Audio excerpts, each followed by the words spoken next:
Hi friends, welcome back to my channel. ನಾನು ಚೆನ್ನಾಗಿದ್ದೀನಿ, ನೀವೆಲ್ಲರೂ ಹೇಗಿದ್ದೀರಾ? ಇವತ್ತು ನಾನು ಡೈಲಿ ಲಾಗ್ ಮಾಡ್ತಾಯಿದ್ದೀನಿ. ಇವತ್ತಿನ ವಿಡಿಯೋದಲ್ಲಿ ನನ್ನ ಮಗಳ ಬರ್ತ್ಡೇಗೋಸ್ಕರ ಫೋಟೋ ಶೂಟ್ ಮಾಡ್ಸೋಕ್ಕೆ ಅಂತ ಹೊರಗಡೆ ಹೋಗ್ತಾ ಇದ್ದೀವಿ. ಫೋಟೋ ಶೂಟ್ ಮಾಡ್ಸೋಕ್ಕೆ ಹೊರಗಡೆ ಹೋಗೋಕ್ಕಿಂತ ಮುಂಚೆ ಮನೆಯಲ್ಲಿರೋರಿಗೆ ನಾಷ್ಟ ರೆಡಿ ಮಾಡಿಕೊಟ್ಟೆ. ನಮ್ಮ ಯಜಮಾನರು ನಾಷ್ಟ ತಿನ್ಕೊಂಡ್ರು. ನಾಷ್ಟ ತಿಂದಾದಮೇಲೆ ಒಂದು ಕಪ್ ಟೀ ಮಾಡಿಕೊಟ್ಟೆ.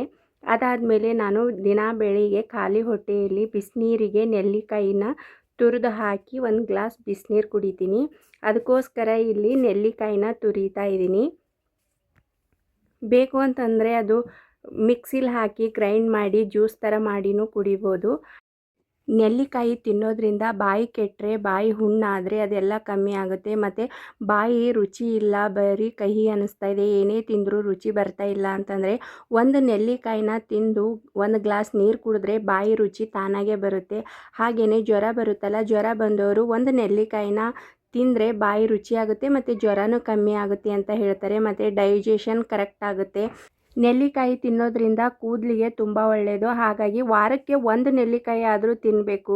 ನಿನ್ನೆ ಮಾರ್ಕೆಟ್ಗೆ ಹೋಗಿದ್ವಿ ಬರ್ತ್ಡೇ ಶಾಪಿಂಗ್ ಮಾಡೋಕ್ಕೆ ಅಂತ. ಶಾಪಿಂಗ್ ಮುಗಿಸ್ಕೊಂಡು ಮನೆಗೆ ಬರಬೇಕಾದ್ರೆ ಮೆಹಂದಿ ಹಾಕಿಸ್ಕೊಂಡು ಬಂದ್ವಿ. ಮೆಹಂದಿ ತುಂಬ ಚೆನ್ನಾಗಿ ಹಾಕಿದ್ದಾರೆ. ಇವತ್ತು ಬರ್ತ್ಡೇಗೋಸ್ಕರ ಫೋಟೋ ಶೂಟ್ ಮಾಡಿಸೋಣ ಅಂತ ಜನಪದ ಲೋಕಕ್ಕೆ ಹೋಗ್ತಾ ಇದ್ದೀವಿ. ನಮ್ಮ ಮಗಳು ನಮ್ಮ ಜೀವನದಲ್ಲಿ ತುಂಬ ಅಮೂಲ್ಯವಾದ ಮಾಣಿಕ್ಯ ಅವಳು. ನಮ್ಮ ಮಗಳು ಅಂದರೆ ನಮಗೆ ತುಂಬ ಇಷ್ಟ. ನಮ್ಮ ಮಗಳು ನಮಗೆ ಬಂಗಾರ. ನಮ್ಮ ಕೈಲಾದಷ್ಟು ಅವಳಿಗೆ ಏನಾದರೂ ಮಾಡೇ ಮಾಡ್ತೀವಿ. ಅಂದರೆ ಎಲ್ಲರೂ ಇದ್ದವರು ಜಾಸ್ತಿ ಮಾಡಿದ್ರೆ ನಮ್ಮ ಕೈಲೇ ಎಷ್ಟಾಗುತ್ತೋ ಅಷ್ಟು ಮಾಡ್ತೀವಿ. ನಾವು ಇಲ್ಲದೇ ಇರೋರು ಅಂತ ಹೇಳಲ್ಲ, ನಮ್ಮ ಹತ್ರನೂ ಇದೆ.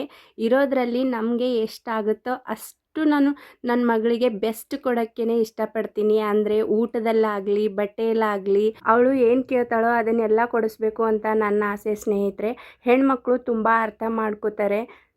ಯಾವ ಥರ ಅಂತಂದರೆ ನಮ್ಮ ಹತ್ರ ದುಡ್ಡಿಲ್ಲ ಅಂತಂದರೆ ಅಡ್ಜಸ್ಟ್ ಮಾಡ್ಕೋತಾರೆ. ದುಡ್ಡಿಲ್ಲ ಮಗ ಇವಾಗ ಕೊಡ್ಸಲ್ಲ ಅಂದರೆ ಸುಮ್ಮನೆ ಇರ್ತಾರೆ. ನನ್ನ ಮಗಳಂತೂ ಅಷ್ಟೇ. ಎಲ್ಲೇ ಒಂದು ಮಾಲ್ಗೆ ಹೋದ್ರೂ ನಾನು ಸುಮ್ಮನೆ ಕಾಸಿದ್ರೂ ಇದು ಏನಾದರೂ ಕೊಡಿಸಿ ಅಮ್ಮ ಅಂತ ಕೇಳಿದ್ರೆ ನನ್ನ ಹತ್ರ ಕಾಸಿಲ್ಲ ಅಂದರೆ ಸುಮ್ಮನೆ ಆಗ್ತಾಳೆ. ಮತ್ತು ನೆಕ್ಸ್ಟ್ ಅದು ಕೊಡಿಸಿ ಅಂತ ಕೇಳೋದೇ ಇಲ್ಲ. ಎಲ್ಲ ಹೆಣ್ಮಕ್ಳು ಅಷ್ಟೇ. ತಂದೆ ತಾಯಿ ಏನೇ ಹೇಳಿದ್ರು ಅರ್ಥ ಮಾಡ್ಕೋತಾರೆ, ಅವ್ರ ಪರಿಸ್ಥಿತಿನ ಅರ್ಥ ಮಾಡ್ಕೋತಾರೆ. ಹಾಗಾಗಿ ನನ್ನ ಮಗಳು ನಮ್ಮ ಮನೆಯಲ್ಲಿ ಇರೋಷ್ಟು ದಿನ ಅವಳಿಗೆ ಬೆಸ್ಟನ್ನೇ ಕೊಡಬೇಕು, ಬೆಸ್ಟ್ ಮಗಳು ಅಂತ ನಾನು ಅವಳಿಗೆ ರೆಡಿ ಮಾಡಬೇಕು ಅಂತ ನನ್ನ ಆಸೆ. ನಾನು ಎಲ್ಲೋ ಒಂದು ಓದಿದ ನೆನಪು, ಹೆಣ್ಣು ಮಕ್ಕಳೇ ಅಂತಂದರೆ ಟೆನ್ಷನ್ ಅಲ್ಲ 10 ಸನ್ನಿಗೆ ಸಮಾನ ಅಂತ. ಅದು ನಿಜ ಸ್ನೇಹಿತರೆ. ನನ್ನ ಮಗಳು 10 ಸನ್ನಿಗೆ ಸಮಾನಗಳಿದ್ದಾಳೆ. ಅಂದರೆ 10 ಗಂಡು ಮಕ್ಕಳಿಗೆ ಈ ಒಬ್ಬ ಮಗಳು ಸಮಾನ.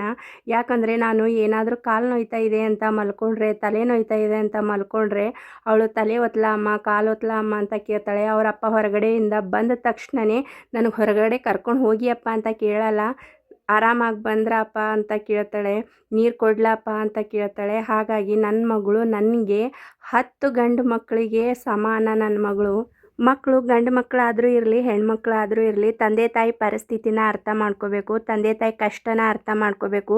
ತಂದೆ ತಾಯಿ ನಮಗೆ ಯಾವ ಥರ ಬೆಳೆಸ್ತಾ ಇದ್ದಾರೆ, ಯಾವ ಪರಿಸ್ಥಿತಿಯಲ್ಲಿ ಬೆಳೆಸ್ತಾ ಇದ್ದಾರೆ, ನಮಗೋಸ್ಕರ ಎಷ್ಟೆಲ್ಲ ತ್ಯಾಗ ಮಾಡ್ತಾ ಇದ್ದಾರೆ ಅಂತ ಮಕ್ಕಳ ಮನಸ್ಸಲ್ಲಿ ಇರಬೇಕು. ಹಾಗೆಯೇ ಮಕ್ಕಳ ಮುಂದೆ ಬೇರೆ ಯಾರಾದರೂ ಅಳ್ತಾ ಇದ್ದರೆ ಕಣ್ಣು ಒರೆಸ್ಬೇಕು ಅನ್ನೋ ಮನೋಸ್ಥಿತಿನ ನಾವು ಮಕ್ಕಳ ಮನಸ್ಸಲ್ಲಿ ನಾವು ಬೆಳೆಸಬೇಕು. ನಾವು ಬೆಳೆಸ್ದಾಗಲೇ ನಮ್ಮ ಮಕ್ಕಳು ಕಲಿಯೋದು. ಫೋಟೋಶೂಟ್ ಮಾಡ್ಸೋಕ್ಕೆ ಅಂತ ಜನಪದ ಲೋಕಕ್ಕೆ ಬಂದಿದ್ದೀವಿ. ಫೋಟೋ ಯಾವ ಥರ ಬಂದಿದೆ, ವಿಡಿಯೋಗಳು ಯಾವ ಥರ ಬಂದಿದೆ ಅಂತ ಮುಂದಿನ ವಿಡಿಯೋದಲ್ಲಿ ಅಪ್ಲೋಡ್ ಮಾಡ್ತೀನಿ ಸ್ನೇಹಿತರೆ. ಮಗಳು ಫೋಟೋಶೂಟ್ ಮಾಡಿಸಿದ ಮೇಲೆ ಜನಪದ ಲೋಕದ ಹತ್ರನೇ ಕಾಮಂತ್ ಹೋಟೆಲ್ ಇತ್ತು. ಕಾಮಂತ್ ಹೋಟೆಲಲ್ಲಿ ಬಜ್ಜಿ, ಮದ್ದೂರು ವಡೆ, ಇಡ್ಲಿ ತಿನ್ಕೊಂಡು ಮನೆಗೆ ಹೋದ್ವಿ. ನನ್ನ ವಿಡಿಯೋ ನಿಮ್ಗೆ ಇಷ್ಟ ಆದರೆ ದಯವಿಟ್ಟು ಲೈಕ್ ಮಾಡಿ, ಶೇರ್ ಮಾಡಿ, ಕಮೆಂಟ್ ಮಾಡಿ ಮತ್ತು ಸಬ್ಸ್ಕ್ರೈಬ್ ಆಗಿ. ಮುಂದಿನ ವಿಡಿಯೋ ಜೊತೆ ಮತ್ತೆ ಬರ್ತೀನಿ. ಧನ್ಯವಾದಗಳು.